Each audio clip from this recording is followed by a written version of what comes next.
What's good, YouTube? It's your man Spiel Dog. Yo, man, we gotta talk about Boots today.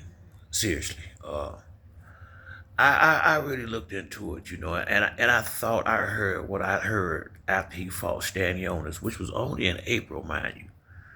Eddie Hearn sat up there at the post-fight interview after he fought Stanionis, who only had 15 fights, mind you, and said, uh, Jerron Ennis wants to be undisputed.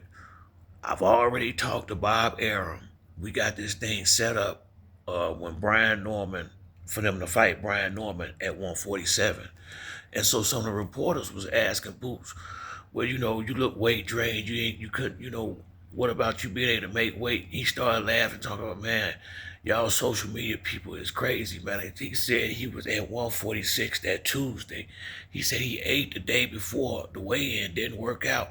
He said he can make 147 easy. These his words now. These his words. No soon as Brian Norman had a good knockout, Devin and Teofimo coming to division. Now he leave. He don't want to fight. What? He getting all this championship credit. Here's what we got to stop doing. We got to stop calling people with a title a champion. Just cause a dude got his hands on a belt somehow do not make him no champion. Stanionis is not a champion. He not. Karen's Chijekazan, whatever you say his name, that is not no damn champion. He not. Even if they had a title, that's not a champion. And I don't want to hear, Earl Spence didn't fight Boots because he fighting Terrence Crawford. Let's be honest. Who you gonna fight? That was a much bigger fight for somebody who actually had a belt. And you can't put him in the same sentence with them dudes. By these dudes he fighting. Here's my thing.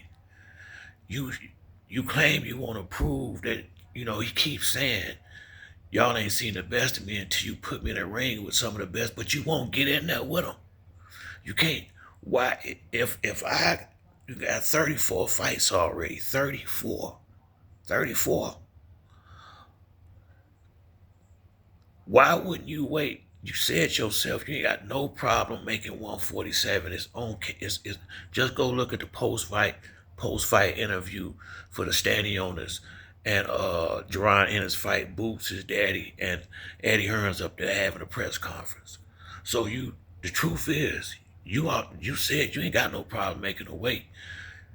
You don't want to fight these dudes that got a chance. So, and like I said, I still don't know what the hell it means when you tell your promoter you don't want to take a fight with a fight that he wanted you to take because you don't want to underperform. Why would you even say some shit like that?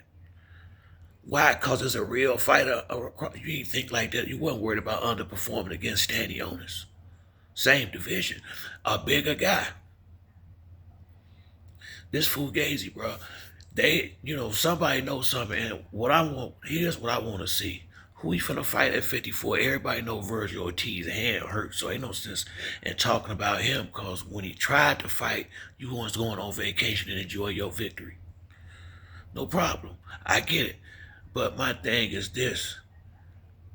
If he go to 154, so what, he finna go get a couple more of these easy ones? How many motherfucking easy fights do one fighter get? I mean, they running a good game. I ain't gonna tell you no lie, and I'm not mad at them, but we gotta stop giving dudes hype. This dude don't want to fight. He don't. He want to cruise through there. He the type that might, if he can do it his way, maybe fight one real fight before he retire, and gonna probably lose it. I think it gotta be a confidence issue. It gotta be. It really do. I'm serious. When I look at his resume, Teofimo, Lopez, Devin Haney, you got Devin Haney, Brian Norman, and Teofimo. Now, you've been fine, comfortable, hadn't said nothing about leaving no welterweight really no time soon. Now that there's some real fights up there, you finna run to 54 to fight who? Fundora. Because if you ain't going to get the champ, it's more money to fight Teofimo Lopez and Devin Haney and them. and add more credibility because these is true champions. Teofimo, a true champion. Devin Haney is a true champion. Brian Norman trying to show the world he's a true champion. So some real smoke is over there. Just cause Boots got a belt, what champion he beaten? Not one. He ain't beat no champion. The closest thing to it is Lip and Nets, a dude who started late. I wanna like Boots, but he ain't fighting shit. And it ain't that he can't get fights now. He turning down fights now. He don't want to fight. So I don't know what the hell going on over there. I can't wait to see. Put it like this, I want to see who he going up to 54 to fight. If it's another borderline no name, then it's the game they running. Lead the division when the smoke come. And I mean, just go look at the post-fight interview. Don't get mad at me, because I know a bunch of I already know how it's gonna be. Don't get mad at me. Get mad at him. He the one said, I don't know what these fans talking about. I ain't got no problem. If he was at 146 pounds 3 days before the weigh-in, eating, not working out, and still making weight, what's the rush? And his big fights coming in that now. You should want at least one of them before you go, to show the world that you really are a true champion. He keeps saying, we ain't gonna see the best of him till he get in the ring with somebody that's on his level, but you won't get in there with him. How the hell we gonna see it? And you got a good excuse every time a real fight come. Now, they did try to fight Brian Norman. I had to give him that. But this is his promoter just said after the Standing Owners fight, he just talked to Bob Arum. That's the guy who driving the car. Bob Arum is the one putting up the money. So if him and Bob got an agreement, you ain't got to worry about nothing now. And Brian Norman Jr. said himself, I just want to take care of what's in front of me first. He said everything they said sound fine. He said I don't have a problem with nothing. I just want to get this fight out the way and we can go right into it. So he knocked the guy out the next day. Boost. I'm going to 154.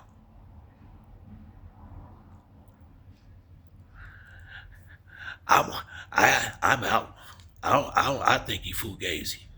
I tried to, for the sake of my cousin in Chicago, I tried to roll with this dude, but this fugazi, bro. I don't know if it's a confidence thing or what it is with him, but I do think about it. That dude, that Karen dude, he is not no elite level fighter, and he was touching Boots pretty. I mean, he got some good shots off on him. How would he take them shots from a real, legitimate A-lister? Maybe that's the problem. I don't know what it is, but you can't get this boy in the ring with nobody, and they perfectly happy fighting these kind of fights. If Eddie Hearns got himself in a mess. He deep down inside, I guarantee you, he's somewhere else talking like I'm talking. Damn, I made a big mistake in this investment. How am I gonna get my money back? We gotta, because he won't fight nobody. He wanted the Brian Norman fight. Boost didn't want it. Now, he wanted to Teofimo. I'm talking about Eddie Hearns wanted the Teofimo Lopez fight. Boost told him he don't want to underperform. Y'all, I mean, I ain't never heard no shit like that in my life. Can't get him in the ring with nobody. He don't want to fight this. So it ain't that people want to fight you. You don't want to fight nobody that might have a chance in winning. This is what's going on in boxing now.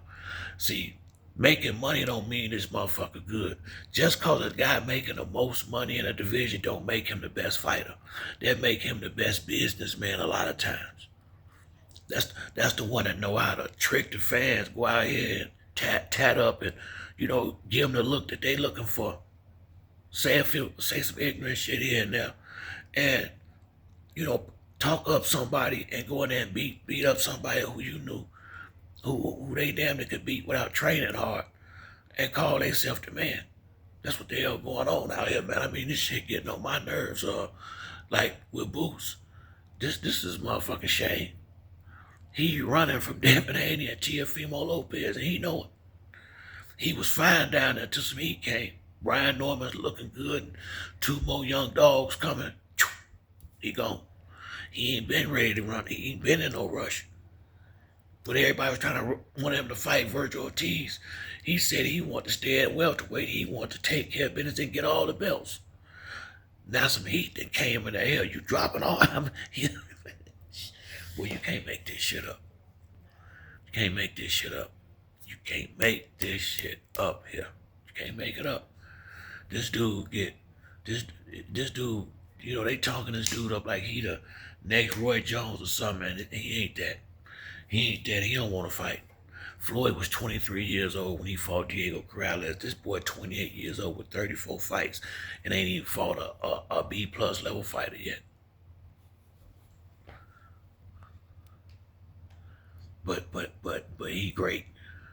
Yeah, great at beating up motherfuckers he's supposed to beat up. I mean, come on, dog.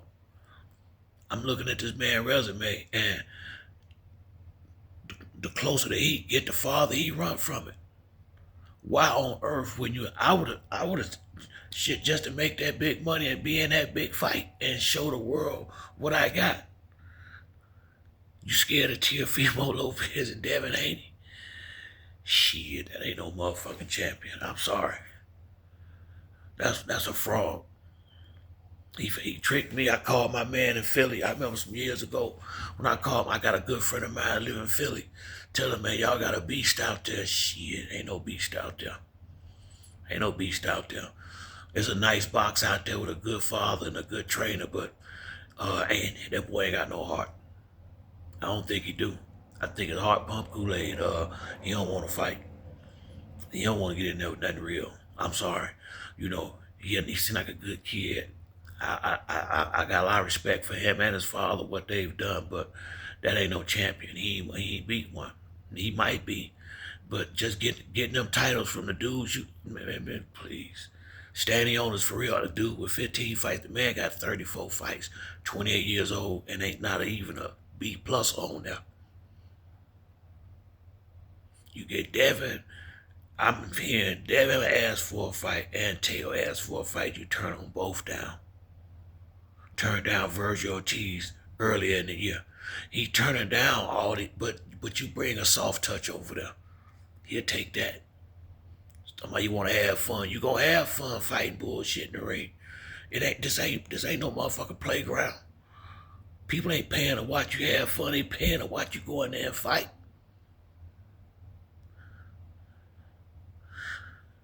These motherfuckers, boy. Hey, man. This new generation here, boy, man, goodness gracious. Whew. I feel sorry for this. I just see the direction this shit going in, man. If somehow we don't reverse this thing from the way it's going and stop this and do something about the way we think out here, man, we gonna be going forward and backwards at the same time. That's what it look like going on. We're going forward and backwards at the same time. Whew.